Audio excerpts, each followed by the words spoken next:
Dar você a abrir as escrituras na segunda carta de Reis, capítulo 2, verso 11.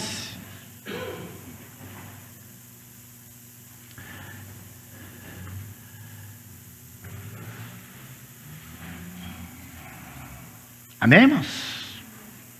Põe o tema aí, Tamires. Eu quero falar sobre isso com você. As bênçãos de Deus, irmãos, podem estar numa tempestade. Talvez você diga, bom, mas como? Vamos ler esse texto? 2 Coríntios 2,11. É dentro do contexto que Elias está caminhando com Eliseu. Elias havia dito para Eliseu, 2 Reis 2,11, calma. Elias, eu falei errado. Caminhando com Eliseu, tá vendo? Tem gente acordado aqui. E ele disse, e Elias tinha dito para Eliseu, olha, porque Eliseu pediu porção dobrada. Ele disse, se você estiver comigo e ver quando eu for arrebatado, eu tirado daqui. E eles estão caminhando, e nesse momento, é desse texto aqui, de repente, enquanto caminhavam e conversavam, apareceu um carro de fogo, puxado por cavalos de fogo, que o separou. E Elias foi levado aos céus num rodemoinho. Amém, irmãos? Você consegue pensar que um tornado pode ser bênção, irmã Liliane? Não. Porque quando as coisas estão difíceis, o que você fala? Está passando um tornado na minha vida. Qual é o sentido disso? Destruição. Nunca de bênção. Nunca fala, vai ser um tornado quando você está abençoado. Não. Quando você está nas dificuldades, nas lutas, naquilo que você está passando, é que você fala assim, está vindo um tornado na minha vida, na minha família. E o texto, irmãos, diz que Elias foi levado ao céu num redemoinho. E como é impressionante quando você olha esse texto, essa revelação, porque nos mostra, irmãos, que Elias foi levado aos céus, e que nós desejamos ir, e que é bom ir ao céu, não tenha dúvida disso. Eu quero ir para lá, você quer? Irmãos, tem pouquinha gente que está querendo ir para lá, então vai ter lugar. E nós queremos ir ao céu. Mas o texto diz que Elias foi no redemoinho. Será que nós queremos ir num redemoinho? Será que nós queremos ir num tornado? Irmãos, o redemoinho, vou fazer um pouco de português aqui. Ele é definido no dicionário da língua portuguesa como uma tempestade de vento em forma de espiral. Eu fico imaginando que para levar Elias não podia ser um redemoinho qualquer. Tem que ser aquele que a gente vê nos Estados Unidos de quase 200 por hora, que arrebata tudo do chão. Então, estar no redemoinho talvez não seja uma experiência muito boa, porque os movimentos são rápidos, ventos cruzados e agitados. Mas quando você olha o texto, e que diz que foi num redemoinho que Elias foi conduzido ao céu, sabe o que chama a minha atenção aqui, irmãos? É que Deus usou um elemento da natureza, Deus usou uma tempestade com ventos fortes, agitados, para conduzir Elias ao céu. E eu creio que ele chegou lá sem nenhum problema, sem nenhum arranhão. Chegou em perfeito estado. Sabe que a gente olha para esse texto e vemos como Deus é tremendo, como Ele é poderoso. Irmãos, aquilo que é perigoso, que possui poder destrutivo, Ele é controlado por Deus. Está no controle de Deus, é subjugado por Deus, é dominado por Deus, e pode ser usado por Ele ao nosso favor. Meu querido, a sua tempestade, na sua casa, na sua família, pode ser usada por Deus ao seu favor. Talvez você ache que o redemoinho que chegou lá é para destruir. Não, não é para destruir. Mas é para abençoar você. Mas muitas vezes nós não olhamos assim. nós não enxergamos que as dificuldades que temos, Deus pode transformar em bênçãos para nós. Por isso que nós pensamos, quando se fala no redemoinho, como momentos difíceis da nossa vida, como os problemas que chegam. Irmãos, eu fiquei pensando sobre isso e reparando que redemoinho representa tempos de tensão nas nossas vidas, que o Senhor Deus Todo-Poderoso usa para falar conosco. E usa para nos aproximar dEle, para nos trazer a Ele. Veja, irmãos, os redemoinhos são compostos por ventos e forças contrárias, são ventos contrários, mas Deus fez com que Elias subisse ao céu em meio a todas essas forças contrárias. Por que Deus não pode abençoar você no meio desse turbilhão? Você acha que não? Por que Deus não pode fazer com que as coisas aconteçam no meio desse turbilhão todo? Meus amados, se você está passando por um período de tensão na sua vida, se você está envolvido em uma tempestade de ventos contrários, eu gostaria que você ouvisse isso. Deus domina os redemoinhos. Deus aplaca a fúria dos fortes ventos. Deus abranda o poder destrutivo do mal, porque Ele é o Criador, é o Deus Todo-Poderoso. Tá? Ele é o Senhor absoluto sobre as nossas lutas e sobre as nossas aflições. E glória a Deus por isso, irmãos. Nas nossas lutas, nas nossas dificuldades, Deus é o Senhor absoluto. Nas suas lutas, nas suas dificuldades, Deus é o Senhor absoluto, por mais que você ache que não. Mas Ele tem o controle da sua luta. Ele tem o controle do seu problema. Ele tem o controle daquilo que está acontecendo. Irmãos, muitas vezes nós olhamos para tudo isso e muitas vezes nós ficamos tensos com algumas coisas. Nós ficamos preocupados com algumas coisas. Mas é necessário, irmãos, que nós confiemos em Deus, que Ele usa essas dificuldades para fazer subir mais alto. Amém, irmãos? Para abençoar você. Irmãos, é no meio das dificuldades que nós crescemos. Hoje de manhã eu disse isso. Quando é que você faz um bom marinheiro? Quando o mar está calmo ou quando o mar está agitado? Quando é, irmãos? Quando está agitado. Quando é que você é um crente forte, um crente que resiste aos problemas, um crente que tem costa larga e couro duro? Quando você passa por isso. Quando você crê no Senhor, e o Senhor usa as tempestades para fazer você espiritualmente forte. Veja, irmãos, as dificuldades que passamos nunca foram para destruir, as provações nunca foram para nos destruir, mas foi para nos fazer mais forte. Paulo diz que nós fomos consolados por Deus para consolar outros.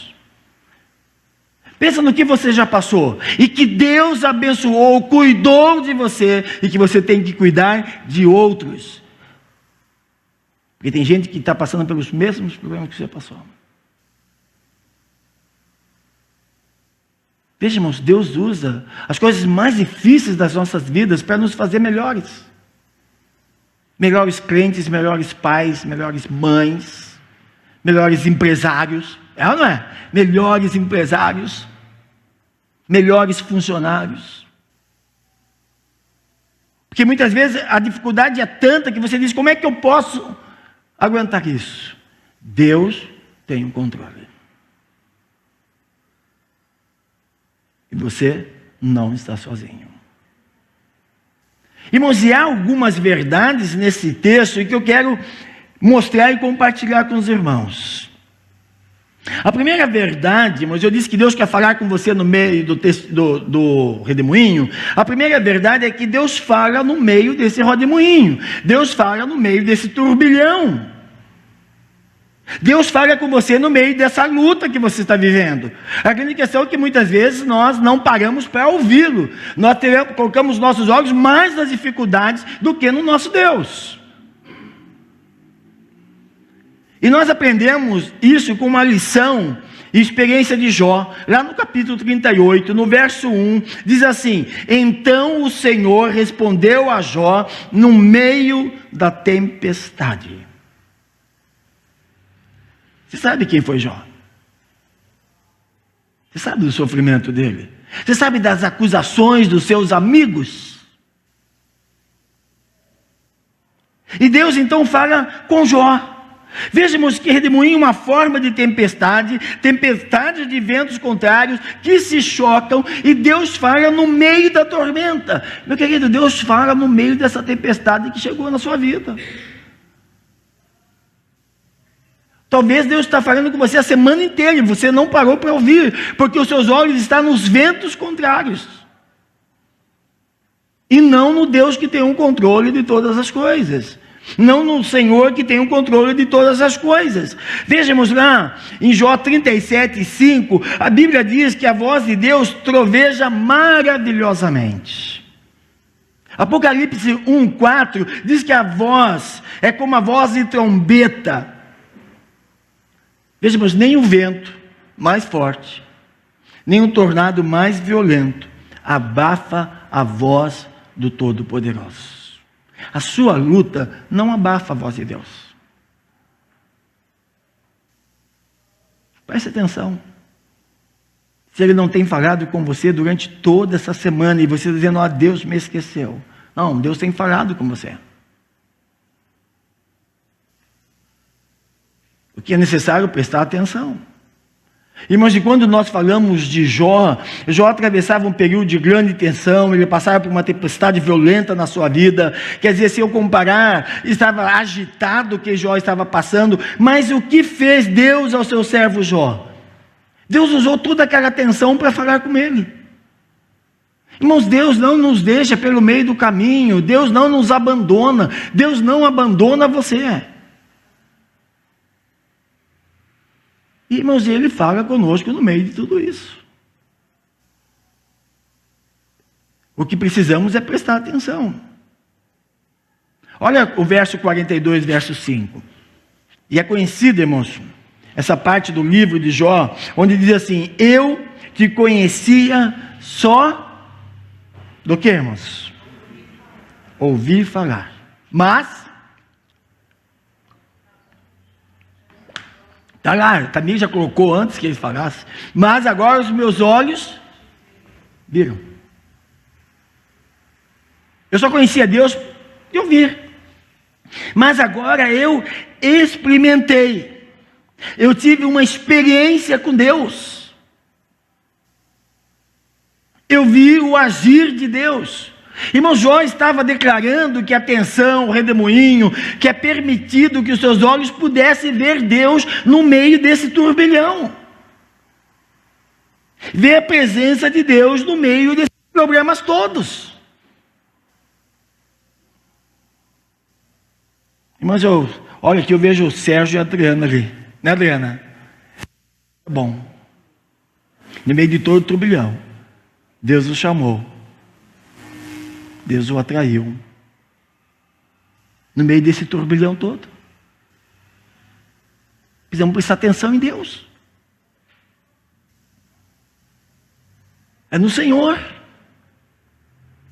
É nele, irmãos. É Ele que tem o poder para fazer. E Jó vê o Senhor em tudo aquilo que está acontecendo. Veja, irmãos, quantas vezes a tensão, os problemas, a dificuldade que surgem nos permite ou não nos permite ouvir Deus. Muitas vezes não nos permite escutar o maravilhoso som da voz de Deus, porque nós não procuramos Deus no meio de tudo aquilo. O que é que Deus está fazendo no meio desse turbilhão todo? O que é que Deus está fazendo? Onde é que Deus está trabalhando no meio desse turbilhão todo? Como é que Deus está agindo no meio de tudo isso que está acontecendo? Irmãos, eu preciso prestar atenção nisso. Olha o que Deus falou a Jó no meio da tempestade. Isso nos mostra, irmãos, que as nossas lutas não abafam a voz de Deus. Os seus problemas não abafam a voz de Deus de falar com você, de dirigir a sua vida, de conduzir a sua vida. Isso não abafa Deus. Então, é completamente possível que Deus esteja lhe falando no meio de tudo isso, no meio dessa tensão que você tem vivido essa semana. É possível que Deus tenha falado com você. O que nós devemos fazer, o que o Salmo 46 nos recomenda, o salmista: aquiete-se, acalme o seu coração, acalme o seu coração, e você vai escutar a voz de Deus. Acalme-se diante das lutas, da dificuldade, acalma, descansa no Senhor. Você vai dizer: pastor, mas você não sabe como isso é difícil. Descansa em Deus. É nele que você tem que descansar, aquietar-se para ouvir a voz dele. Irmãos, viver na agitação dos problemas muitas vezes nos impede de ouvir o Senhor, de ter a direção dele, de perceber aquilo que ele está nos falando, de perceber que as circunstâncias não é favorável. Muitas vezes nós não prestamos atenção. Deus está falando com a circunstância e você está avançando. Deus diz: para, e você está avançando. Ou Deus está dizendo: anda, continua, e você está parado. A circunstância nos mostra. Deus fala através dela, Deus fala através da oração, Deus fala através da palavra, Deus fala através da igreja, dos nossos irmãos. Irmãos, há muitos anos atrás, nós tivemos uma irmã aqui, ela comentando comigo, ela disse: olha, eu abri essa loja porque um dia eu fui na quarta-feira e o Senhor falou comigo. Agora pergunto se eu sei o que é que Deus falou. Não sei. Mas naquele dia o Senhor falou comigo que deveria abrir essa loja. Está sendo abençoada com isso. No meio de toda aquela indecisão, no meio de tudo aquilo, ela prestou atenção para ouvir Deus, para entender aquilo que Ele está falando. Mas uma outra verdade que eu quero compartilhar com os irmãos é que o Senhor se manifesta também no meio do redemoinho, no meio das nossas lutas. Deus abençoou Eliseu, irmãos, com porção dobrada. Se você olhar todos os milagres que Deus fez através de Eliseu, Elias faz 10 e ele faz 20. Depois de morto, quando o povo estava fugindo, jogaram um cadáver na cova de Eliseu, o cadáver saiu correndo junto com os outros, ressuscitou. Porque Deus, irmãos, mantém a sua palavra. E sabe que sabe que o Senhor Jesus nos disse? Que estaria conosco todos os dias. Amém, irmãos? Eu creio nessa promessa, irmãos. Estaria conosco todos os dias. Em nenhum momento Ele nos deixaria. Então, mas eu preciso confiar naquilo que Deus falou. Olha o que Deus fez através do profeta Zacarias, lá no capítulo 9, verso 14, parte C do texto. O Senhor tocará a trombeta e marchará em meios à tempestade do sul. Olha que Deus poderoso que você tem. Não é um Deus que está sujeito às tempestades, é um Deus que marcha sobre as tempestades. Não é um Deus, mas que está sujeito aos nossos problemas. Não, é um Deus que tem controle dos nossos problemas, que tem controle daquilo que nos acontece. E veja, irmãos, é isso que Zacarias nos mostra. O profeta Zacarias mostra que Deus, irmãos, é o Senhor que pode se manifestar no meio do redemoinho, no meio das nossas lutas, no meio das nossas dificuldades. Ele é o Rei soberano. Irmãos, parece uma frase simples? Não. O príncipe da Inglaterra, ele não pode fazer nada. O primeiro-ministro pode, mas ele não tem poder. Aqui está dizendo que o nosso Deus é o Rei soberano. Se tem que dar vida, Ele dá vida. Se tem que tirar a vida, Ele tira a vida. Se tem que abençoar, Ele abençoa. Se tiver que fazer juízo, Ele faz. Ele é o soberano. Ele não tem que pedir ou querer que eu entenda, porque muitas vezes ficam assim, mas não entendi. Deus nunca vai agir para você entender.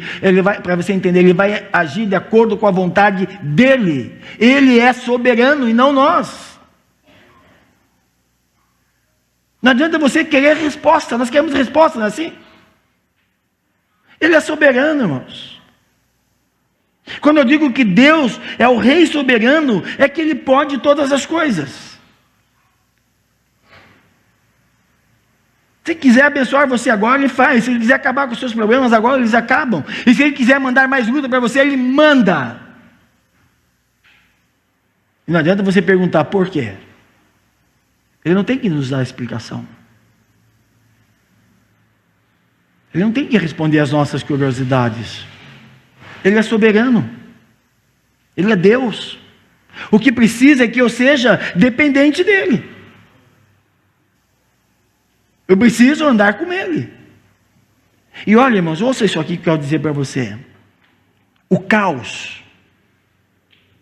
as coisas quebradas, é uma matéria-prima para Deus se manifestar em glória. Talvez você olhe para a sua vida e está um caos. Mas se você se colocar nas mãos de Deus, Deus pode fazer coisas tremendas através de tudo isso. Deus pode levar você a entrar no ministério da igreja local, que você nem pensa que Deus pode usar você como instrumento nas mãos dEle. Irmãos, Deus pode fazer coisas extraordinárias. E Paulo vai falar isso em Coríntios, que Deus pegou os desprezíveis, aquelas pessoas que todo mundo rejeita, para fazer vasos de honra na sua casa. Olha para o Evangelho e você vai ver isso. Quando você pega umas pessoas tremendamente usadas nas mãos de Deus, e você vai olhar a vida dele, você não escolheria ele para pregar o Evangelho. E Deus escolheu. E Deus levantou eles. Como um pastor que falou do sábado passado, num culto que nós tivemos. Se tivesse que escolher eu para pregar o Evangelho, eu não escolhia nem eu mesmo. Acho que tem que ser outro. Mas Deus nos escolheu. Isso é soberania, irmãos. Isso é pegar o caos e fazer coisas para manifestar a glória de Deus. Quando você olha na história da criação, a Bíblia nos diz que tudo era sem forma, vazio, trevas. E olha o mundo maravilhoso que nós temos. Criou você, criou eu, criou o homem. Lugares que nós vemos fantásticos, lindos, parece pintura. Deus criou do caos. As pessoas vão dizer, não, foi do Big Bang. Aí foi não foi, irmãos. É criação de Deus. Como que uma explosão pode fazer essas coisas mais lindas que nós temos? E organizado, porque Deus é organizado, irmãos. Com regras, com leis que não mudam em nenhum momento. Em nenhum momento. Então, irmãos, Deus pode pegar tudo isso e fazer algo maravilhoso. E a verdade, irmãos, então é esta: na tempestade violenta, na tensão mais forte, Deus mostra a sua majestade. Deus mostra a sua majestade marchando, manifestando a sua presença. Meu querido, as nossas lutas é para que haja manifestação de Deus. As pessoas vão ter que olhar e te dizer, foi Deus quem fez. Ele não foi capaz, foi Deus quem operou, foi o Senhor quem fez. Temos, querido, as suas dificuldades é para que haja uma manifestação ainda maior na presença de Deus, do que Deus pode fazer. Por isso, irmãos, nós lemos o texto. No redemoinho, Elias foi levado ao céu. E com Jó, ele fala no meio da tragédia, e Jó vai dizer, olha, agora eu conheço por experiência o Senhor. Dá uma olhadinha para a vida de Jó, como é que ele conheceu Deus por experiência, pelo que Jó passou. pelas lutas, pelas tensões. Ele vai dizer, eu conheço Deus por experiência agora. Irmãos, é no meio das nossas lutas que nós conhecemos Deus por experiência. Vemos Deus operar. Conhecemos ainda mais o amor de Deus, a graça capacitadora deles em nos manter de pé, quando outros seriam destruídos, e Deus nos manteve de pé. Deus fez que nós ainda continuemos caminhando. Irmãos, a terceira verdade aqui é que o Senhor quebranta, nos quebranta no meio do redemoinho. Irmãos, quando nós estamos no meio das aflições, é que nós descobrimos as nossas fraquezas e as nossas incapacidades. Por isso, irmãos, que no meio das nossas dores, dos momentos difíceis, dor, de lágrimas, nós aprendemos a confiar em Deus. É nesses momentos que nós percebemos que nós dependemos de Deus. É nesses momentos que nós aprendemos que não podemos viver sem o Senhor. Que não dá para dizer deixa para lá. Irmãos, é nesse momento, irmãos, que nós aprendemos que nada nós podemos fazer sem a presença de Deus. E Jesus disse isso lá em João: sem mim, nada podeis fazer. É nesses momentos. Para um pouquinho, pensa aí. Quando foi que você disse, olha, eu preciso de Deus? Não, eu preciso estar com o Senhor. Quando foi? Não foi no momento de grande, dizer, tudo bem, maravilhoso. Foi no momento das grandes dificuldades. Então, irmãos, quando nós estamos no meio das aflições, nós descobrimos isso. Quando Jó experimentou um redemoinho na sua vida, que ele era rico, o homem mais rico do Oriente, ele pôde conhecer melhor a Deus, ele pôde ter uma experiência profunda com o Senhor. E quando você olha a história de Jó, irmãos, quando seus filhos davam as festas, os jantares, Jó levantava de manhã, ou à noite, ia consagrar o Senhor, dizendo, porventura meus filhos podem ter desagradado a Deus, ia sacrificar ao Senhor. Ele era um homem temente. A Bíblia descreve Jó como um homem íntegro e que se desviava do mal. E essa conversa é entre Deus e Satanás. Quando Satanás diz, ó, Jó, ele obedece ao Senhor. Quando Deus pergunta se você viu o meu servo Jó, ele diz, ele obedece, ele tem tudo. O Senhor dá tudo para ele. E Deus permite que Satanás toque nas coisas, morre de primeiro, 10 filhos e vai acabando com tudo. E quando seus filhos, 10 filhos morrem, diz o Senhor deu, o Senhor tira, e louvado seja o nome do Senhor, engrandecido seja o nome do Senhor. Vejamos, era um homem temente a Deus, ele conhecia de ouvir falar de Deus. Ele tinha ouvido a respeito de Deus, mas no final, depois de toda aquela provação, de todas as doenças, de perder tudo que tinha, da sua mulher dizer, amaldiçoa o teu Deus, irmãos, mas no original, é quase que uma provocação, dizendo, abençoe o teu Deus e morre, quer dizer, ele não está cuidando de você. Irmãos, depois de tudo isso, ele vai dizer, somente agora, eu conheço o Senhor de verdade. Antes só conhecia de ouvir falar.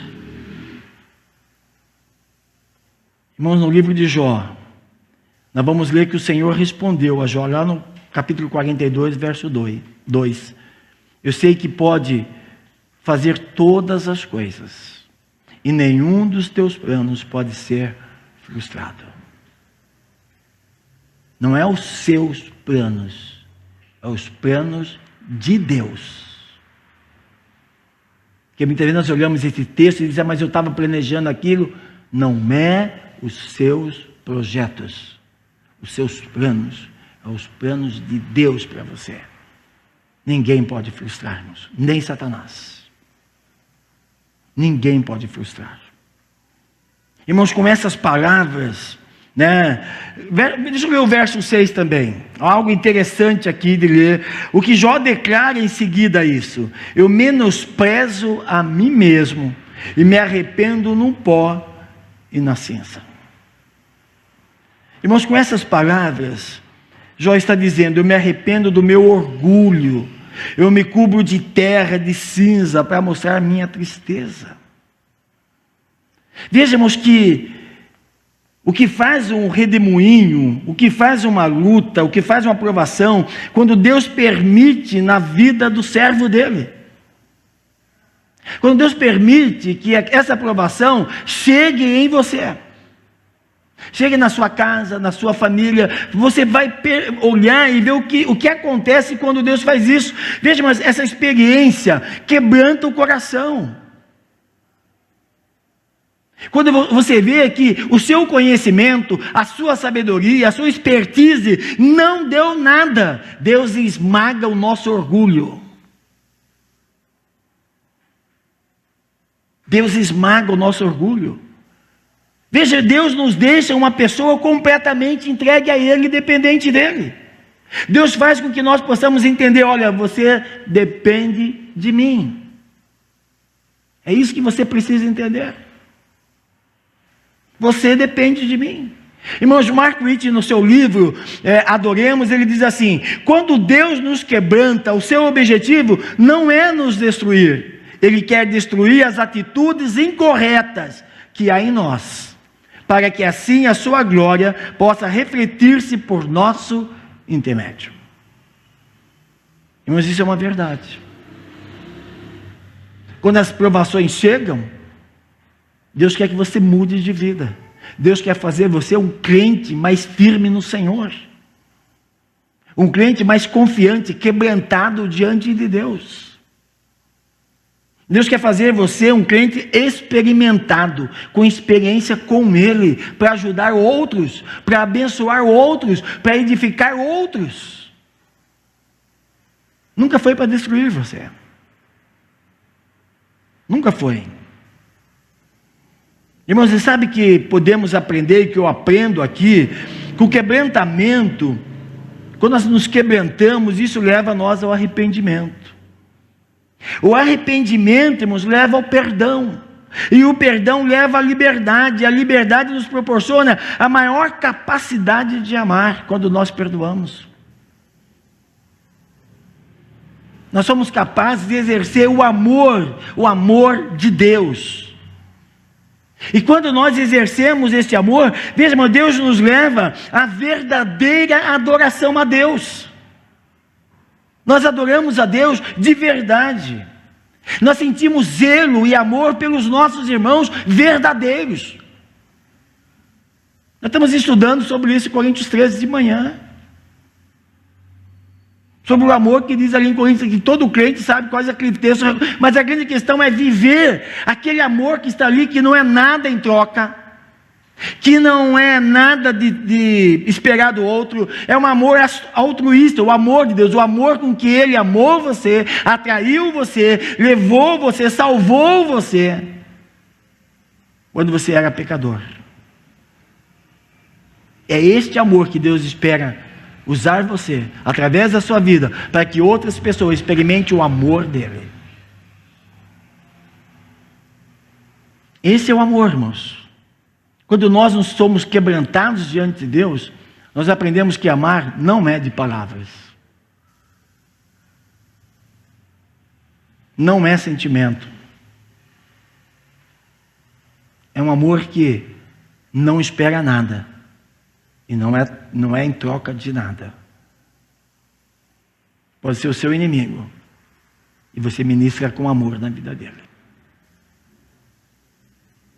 porque você conheceu o amor de Deus. Paulo vai dizer que o amor de Deus foi derramado nos nossos corações.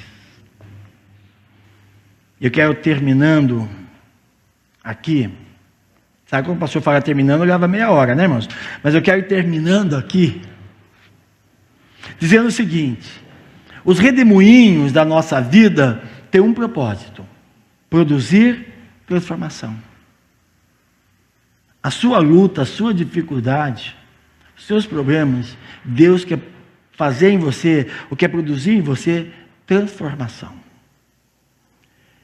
Eu quero dar um exemplo de transformação. Alguém já fez pipoca aqui? Acho que sim. E pipoca, irmãos, é algo macio.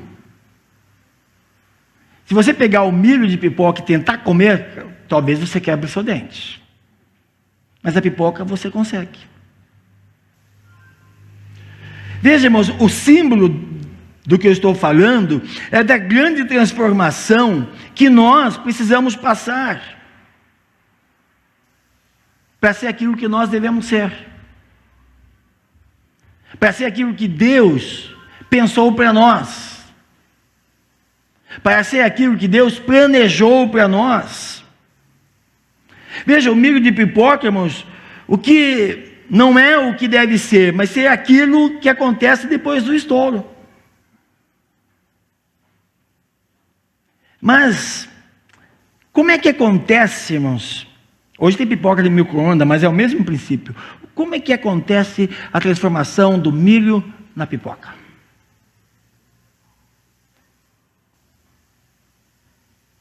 Você já estourou uma pipoca com uma tampa de vidro? Se não tem, faça isso. Fiz o dia da minha casa. Você põe o óleo ou manteiga, bota o milho, e o que você põe? Fogo. Imagine quanto de temperatura é necessário para que tenha a pipoca, Jane. Mas ela sai maravilhosa. É que a pipoca de cinema é mais gostosa ainda. Mas ela teve que passar pelo fogo. Não tinha outra forma de você fazer pipoca, a não ser pelas ondas do micro-ondas, que tem que causar uma temperatura nela. Mas teve que passar pelo fogo. Irmãos, o milho de pipoca que não passa pelo fogo continua a ser milho e pipoca para sempre. Se você tem um milho e não passar pelo fogo, ele vai ser milho o resto da vida dele. Ninguém vai utilizar ele. Ele precisa ser transformado em pipoca. E é assim, irmãos, que acontece com a gente. As grandes transformações acontecem quando nós passamos pelo fogo. Quando nós passamos pelas grandes dificuldades. E quem não passa por esse fogo, mas continua do mesmo jeito o resto da vida. Eu diria, irmãos, que ele é um piruá. Você sabe o que é piruá? Quando sabe o que é piruá, irmãos? Ninguém sabe. Todo mundo sabe. Piruá, irmãos, é aquele milho que você gosta de pegar, que está salgadinho, e que não estourou pipoca, e você tenta mastigar e é duro demais, você joga fora depois. O que não passar pelo fogo se torna, ou se recusar a estourar, ele se torna um piruá. São aquelas pessoas que, por mais que o fogo esquente, por mais que as lutas venham, por mais que as tribulações venham, eles recusam em mudar. Eu sempre fui assim, não vou mudar agora. Ele vai continuar sendo os piruás da vida. Ninguém pode utilizar. Ninguém vai ser abençoado através da vida deles. Ele não pode ministrar na vida das pessoas, porque ele não tem experiência com Deus. Ele não aprendeu com o Senhor. Temos uma pergunta para você. E você, o que é? Uma pipoca ou uma piruá? Quem é você? Irmãos, sempre vão surgir redemoinho nas nossas vidas. Sempre. Se não chegou, vai chegar. Talvez seja falta de dinheiro, falta de companheirismo, problemas familiares, desavença, perseguições, enfermidades e por aí vai. Sempre vai chegar. Mas o que você precisa sair daqui esta noite, que você nunca esqueça que Deus usa todas estas coisas para falar com você. Deus usa todas estas coisas para se manifestar e nos quebrantar de modo, irmãos, Que nós possamos sentir, viver o que Isaías fala no capítulo 40, verso 31. Olha o que Isaías diz: mas os que esperam no Senhor renovam as suas forças, sobem com asas como águia, correm e não se cansam, caminham e não se fatigam. Confia no Senhor, irmãos, em tudo isso. Você pode ter certeza, Deus está falando com você. Deus quer quebrantar você, para que você seja o que Ele espera e o que Ele deseja de você. Que Deus abençoe você nesta noite. Vamos orarmos? Senhor Deus, Pai bendito, mais uma vez, nós chegamos diante da Tua presença, Pai, em oração. Ó Deus, e sabemos que neste mundo, o Senhor Jesus disse que nós teríamos aflições, mas que nós deveríamos ter bom ânimo, que nós devíamos confiar nele, ó Deus, porque Ele é vencedor. Deus amado, e nesse momento, Senhor, que ouvimos a palavra do Senhor,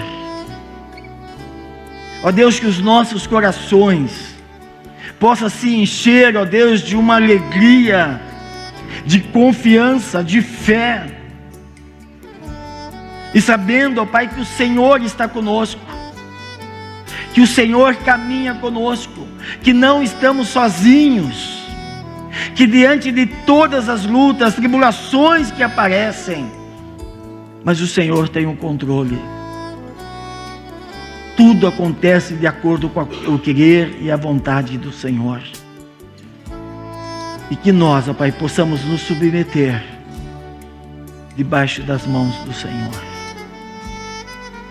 Porque sabemos, se nós estivermos, ó Pai, debaixo das mãos do Senhor, fazendo o que o Senhor quer, obedientes ao Senhor, temendo ao Senhor, até o inimigo, até Satanás, fugirá de nós. Ó Deus, nos ajude, Senhor, a caminhar com esperança, com convicção, que essas lutas vão passar, e nós seremos mais do que vencedores em todas elas. Teremos vitórias em todas elas, e poderemos testificar do poder do Senhor, e que o Senhor receberá toda a honra e toda a glória através das nossas vidas. Pai amado, cuida do teu povo, ajuda cada um, Senhor, que está vivendo talvez momentos difíceis agora, que as tuas mãos poderosas, Senhor, soberana, esteja sobre a vida de cada um deles, e que eles possam crescer, Senhor, na graça e no conhecimento do Senhor, que eles possam caminhar por fé, essa fé depositada no Senhor, que eles possam caminhar com confiança, essa confiança depositada no Senhor. Muito obrigado, Senhor, por tudo que o Senhor fez aqui esta noite, por todas as transformações que o Senhor começou a operar. Nós já te louvamos, nós já te agradecemos, em nome de Jesus.